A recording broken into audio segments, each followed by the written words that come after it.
బతుకమ్మ అనంగానే తెలంగాణ వచ్చిన తర్వాత కవిత బతుకమ్మ ఎత్తుకుంది. సరే ఆమె చేసిన దాని నిజానికైతే చేసింది. కవిత వల్ల బతుకమ్మ అనేది అంతర్జాతీయ స్థాయికి కూడా వెళ్ళింది.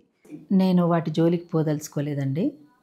వాళ్ళ అంటే ఎవరి జీవితాల్లోకి ఎవరు తొంగి చూడాల్సిన అవసరం లేదు. నేనేమంటున్నా అంటే ఒక్క నిమిషం అంటే వేరే వాళ్ళ అంటే బతుకమ్మకు సంబంధించి మాత్రం ఎవరైనా చేసుకోవచ్చు బతుకమ్మని. ఎందుకంటే ఆమె కూడా ఆడబిడ్డనే, నేను కూడా ఆడబిడ్డనే. కాబట్టి బహుజన బతుకమ్మకు ఆ బతుకమ్మ పోటీ కాదు, ఆ బతుకమ్మకు బహుజన బతుకమ్మ పోటీ కాదు. ఇది పోటీ కోసం చేస్తున్నటువంటి పండగ కాదు, బతుకమ్మని కాదు. అందరినీ కలుపుకురావడానికి, అందరినీ ఒకతాటిపైకి తీసుకురావడానికి, ముఖ్యంగా శ్రమజీవుల పండుగగా దీన్ని గుర్తించాల్సినటువంటి అవసరం ఉందని, లౌకిక పండుగగా దీన్ని జరపాలని దాని కాన్సెప్ట్లో భాగంగా జరుపుతున్నటువంటి బహుజన బతుకమ్మ. కాబట్టి ఆ విషయాల జోలి కంటే కూడా చాలా విషయాలు ఉన్నాయి మనం చర్చించాల్సినవి. అందుకోసం ఇంకా అదనంగా ఎక్కడెక్కడ అసలు బయట ఉన్నటువంటి ఈ సమాజంలో నెలకొన్నటువంటి సమస్యలు ఇన్ని ఉన్నప్పుడు ఆ సమస్యను మనం తీసుకోవాల్సిన అవసరం లేదని నేను అనుకుంటున్నాను. అది వాళ్ళకు సంబంధించినటువంటి విషయం కాబట్టి నేను వాటి జోలికి పోను.